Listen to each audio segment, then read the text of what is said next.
Hey, hello, and welcome to Scholarship Insights on ABJ Vlogs. It's always a pleasure to have you all on my channel. I cannot always thank you enough because you guys are marvelous. You guys are doing something spectacular that is boosting this channel that I really want you to get it to a higher level because you guys have shown me love. Please, if today is your first time, don't forget to share for others to enjoy what we do here. And if today is the first time you're chancing on this channel, you say, why you die loud or why you guali? Welcome to ABJ Vlogs. And so, my Chinese, I don't really bring it out as I ought to.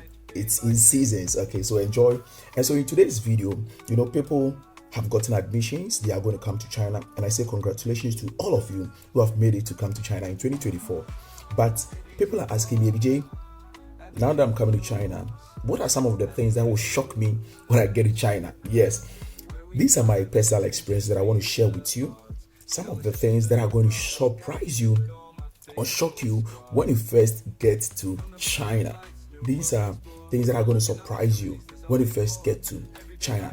And so, let's get started. If today is your first time, please don't forget to subscribe. So the first thing to me is, I think it is very common and it's going to happen to a lot of people. Even before you come to China, so that one, it's not really a shock, but then it's a shock because you only hear it from home. But when you come here, it sounds different in your ear. So the first thing that I'm talking to you about is a language barrier. Yes, it's a language barrier. And so when you get here, the moment you arrive at the airport, the first thing that you're going to hear is, Ni hao, Hawaii, Guali, Hawaii, Dala, and you're like, hey. So if you're somebody who have never come to China before, you'll be like, huh, what are they talking about? And so that is the first major thing. Everybody will be speaking Chinese. And one thing about Chinese is that even the person who understands English would not approach you speaking English first. They would always come speaking Mandarin, Chinese first. Then if they see that, oh, this guy is not really up to the task, then if they can speak English, then they begin to switch. But you hear them, I can speak a little. Yes. And so that's how Chinese people are going to tell you. But that will be the first shock of your life. The two, for me, is a vast cultural difference. The vast cultural difference. And so there is one thing that I witnessed about Chinese. Even at the airport, I realized that, Chinese people are very obedient and they always want to be in a queue. Unlike my country, I'm talking from my experience. So unlike my country, people want to be fast and then switch and then get. But Chinese people, it doesn't matter the length or the how long the queue is. Chinese people would also always want to be in the queue. Like every space, you realize that they want to be a queue. But some countries, you realize that people want to cut corners. And even if you meet a Chinese, like he came to meet his friend in there, the probability that Chinese will not switch to be part of. Go and be part of his friend is like 99.9. He will always be, oh, you'll be there, and I'll also go and start from the back. And that is how Chinese people are. So this thing really shocked me when I go to China. I'm like, what? In my country, it never happens. So not that it never happens, but the probability is very low. And so that is the number two thing for me. The number three thing that really, really, really shocked me is the variety of food. Hey, Chinese people have several dishes. Really. We always say that Chinese people eat noodles and rice. It is never true. The Chinese people can eat a whole meal without rice. And when you get to China, you understand that rice is the last food that is served. After they have eaten all their main meal, they bring the rice. And I asked one Chinese that, why do you eat rice at the latter of your food? He says that, oh, we eat rice just to bring down the chili, the pepper, or like the sauce, the spices in the food in our mouth. And so that is why they basically eat rice. But they use rice for several dishes, not to eat it directly. You hear mifa and cooked rice, they hardly eat it just like that. They eat very small portion because they even feel that the more rice they eat, it contains a lot of carbohydrates, and so they become so fat. So Chinese people actually control the rice they eat. They have several food. If you have not watched a lot of food content on my channel, you can watch it, the street food on my channel, and then you see a lot of food that they eat. I can mention of the tofu, the baozi, the jiaozi, like the regamian, and of course that's my favorite. And so that is the number 3 pick for me. The number 4 pick is the technology. Hey, it is on a different level. I have talked about technology at number 4 because I came in the night, so I did not really see. But the following day when I got to the town square, I'm like, what? Technology in China is on another level. I think worldwide we all know that technology in China is on another level. But when you get here, you really understand that, hey, it is really, really on another level.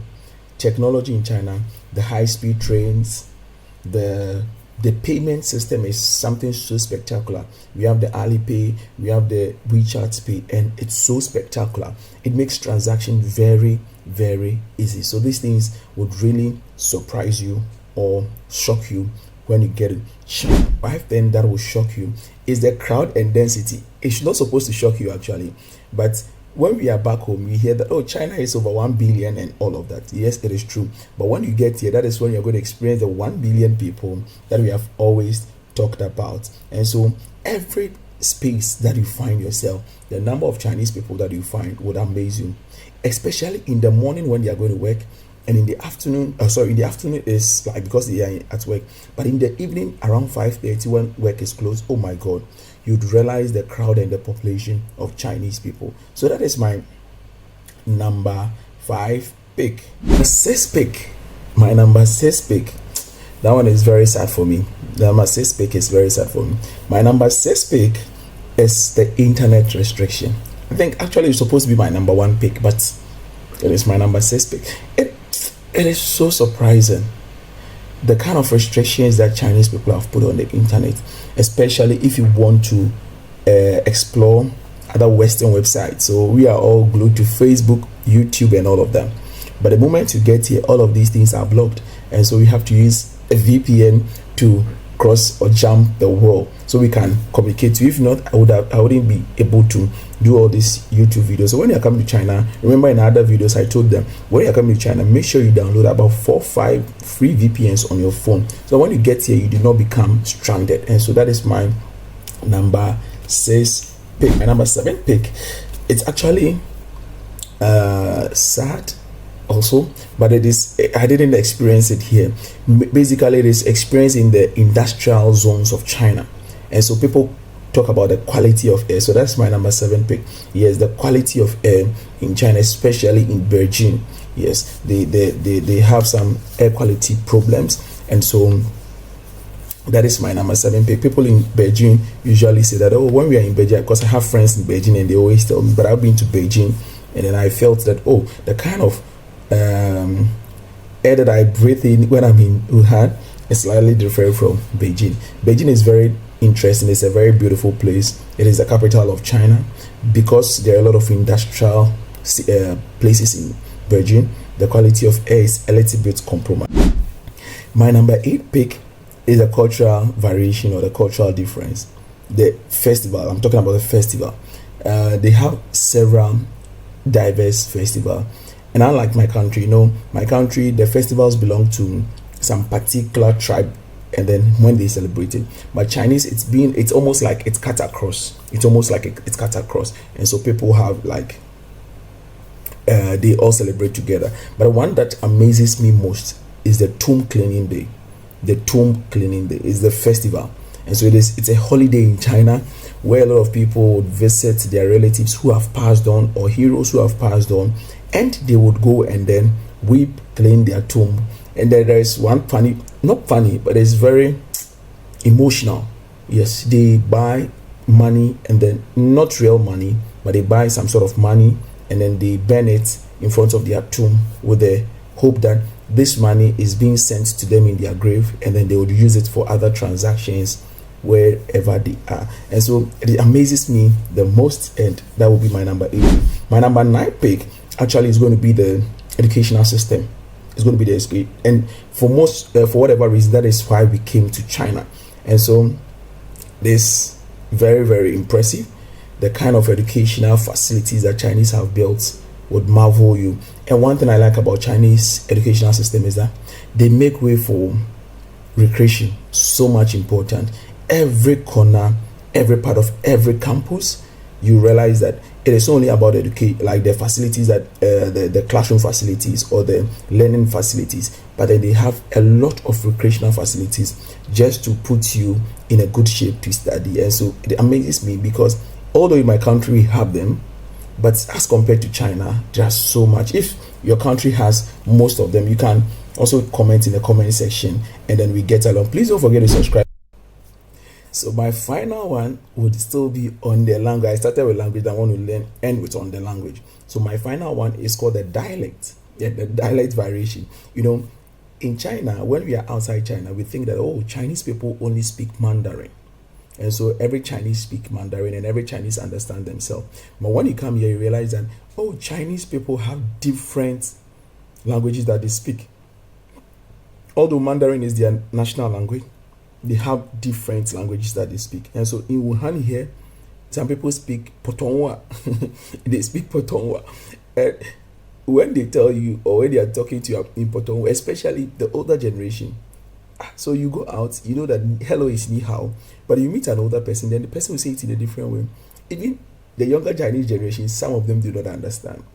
And so when you're outside, you think that Chinese people only speak Mandarin. But when you get here, you'll be shocked to know that Chinese people have several dialects that separates it. It doesn't separate them necessarily, but they have several dialects that they speak, which would really amaze and surprise you. So these are my top 10 cultural shocks, or top 10 shocks when I go to China, or having stayed in China for all this while. These are my top 10 cultural shocks. And so if you have also been in China before, or you've been to any other country, you can also put your comment section in the comment section and tell us what you also feel and what you've gone through in other countries. Don't forget to subscribe, don't forget to share for others to enjoy what we do. And we want to say that we love you so much. See you, Zaijian. Bye